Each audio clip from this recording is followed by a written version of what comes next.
20,000 years ago, an ancient human stands at the edge of camp and watches the first snowflake fall. And in that moment, they understand something we never will, that snowflake is a declaration of war. For the next 5 months, winter will try to kill them, and not just one way. It will come at them with 4 weapons at the same time. Cold that can stop a heart in hours. Hunger, as the land itself stops producing food.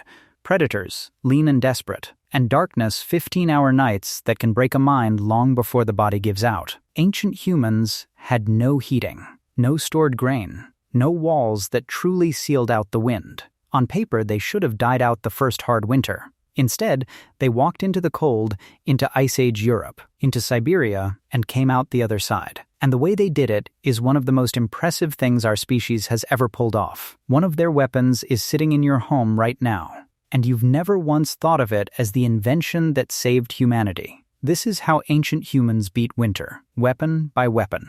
Start with what ancient humans actually were. Tropical animals. The human body evolved in the warm grasslands of Africa. No fur, no claws, no insulation worth mentioning. Strip an ancient human of their gear and stand them in a Siberian winter, and the countdown begins immediately. Fingers fail in minutes, thinking clouds, and within hours the body simply shuts down. One of the worst equipped large animals on Earth for cold. And yet they marched north on purpose. Their first weapon was fire, but fire has a fatal flaw.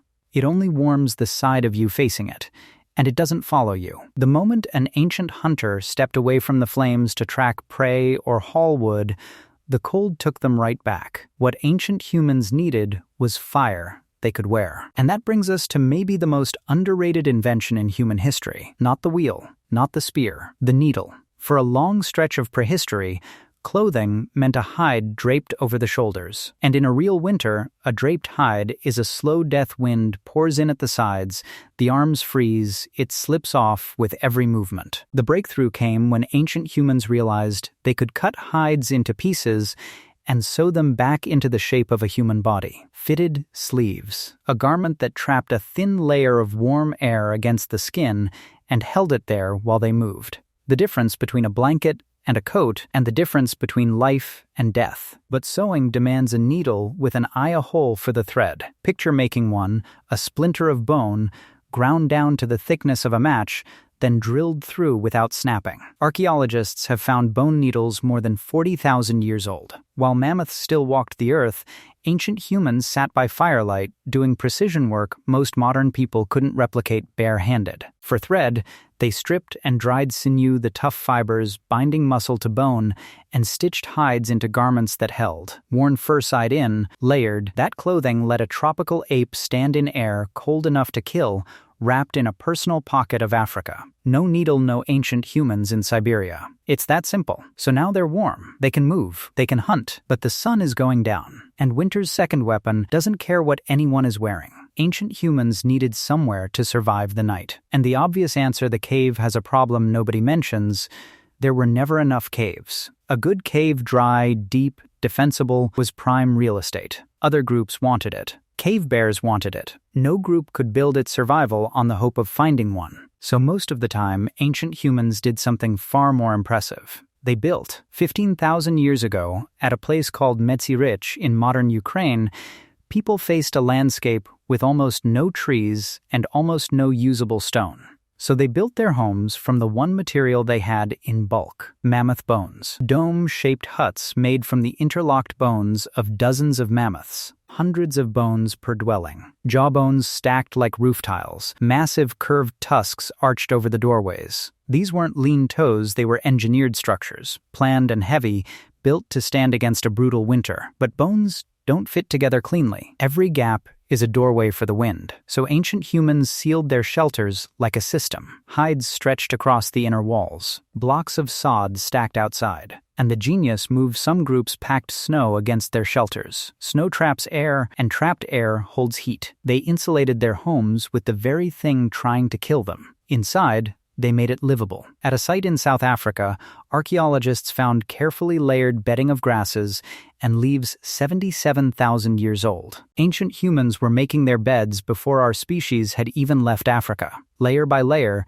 the wind ran out of ways in, and people slept, alive, through nights that should have ended them. But a warm shelter is also a trap. The fire needs fuel constantly, all winter, which chains the group to one place. They can't roam. They can't follow the food, so the food has to already be there, which brings us to winter's third weapon, the quiet one, the one that killed more ancient humans than the cold ever did. Here's the part of winter modern life has completely erased.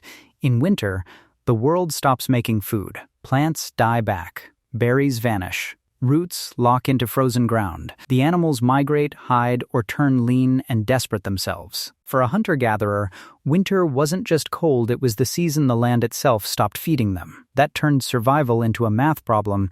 Gather enough calories in the warm months to carry the entire group through months when almost nothing comes in. Get the math wrong in autumn, and someone dies before spring. So ancient humans became masters of storage. 3 moves. Move 1, drying. Slice meat thin, dry it in sun or low smoke, and the moisture leaves it, and without moisture, meat doesn't rot. The smoke added its own layer of preservation. A rack of drying meat in autumn was a group's insurance policy against starvation. Move 2. Turn the enemy into a tool. Frozen ground is a natural freezer. Ancient humans dug pits into the permafrost and packed them with meat from big kills in winter. The thing trying to starve them became the thing preserving the food that kept them alive. Move 3, the one that surprises everyone.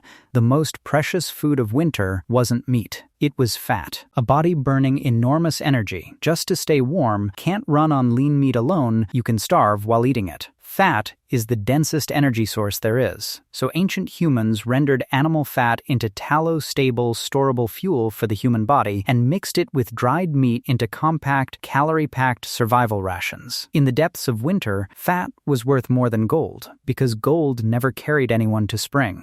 Warm, sheltered, fed, 3 weapons down. But winter's 4th weapon is different. It doesn't attack the body at all. It attacks the mind. The farther north ancient humans pushed, the shorter the days became a few pale hours of light, then 15, 16 hours of black. No travel, no hunting in the dark. A small space, the same handful of people, night after night after night, for months. Nothing to do but wait. That kind of confinement can break a person in ways cold and hunger never could. So what did ancient humans do with those endless black hours? They didn't endure them. They used them. The long night became the workshop. Firelight was enough to repair tools, nap fresh spear points, sew and mend the clothing keeping everyone alive, twist plant fiber into cord, carve.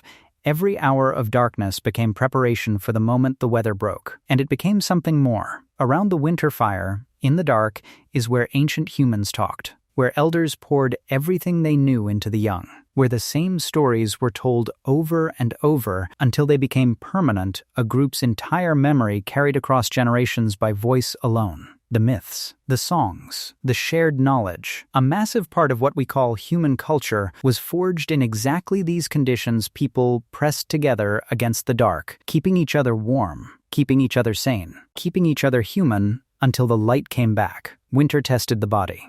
But in the strangest twist of all, it built the mind. Step back, and something remarkable comes into focus. The cold forced ancient humans to invent fitted clothing. The scarcity of caves forced them to invent architecture. The hunger forced them to invent storage and preservation. And the darkness gave them the fireside where culture itself was born. Nearly every technology that let our species spread into every climate on Earth was forged in the fight against winter. The season that came to kill them is the season that made us. Every single winter was a test that many ancient humans did not pass. Survival wasn't guaranteed, it was earned every year through preparation, skill, and sheer stubbornness. And their reward, in the end, is you. In a heated room, with food from the other side of the planet, whose biggest winter complaint is that it gets dark too early. You have never once watched the first snow fall and wondered if you stored enough to see spring. You don't survive winter. You barely notice it. Not because winter got weaker, but because 100,000 years of ancient humans, freezing and starving and huddled in the dark,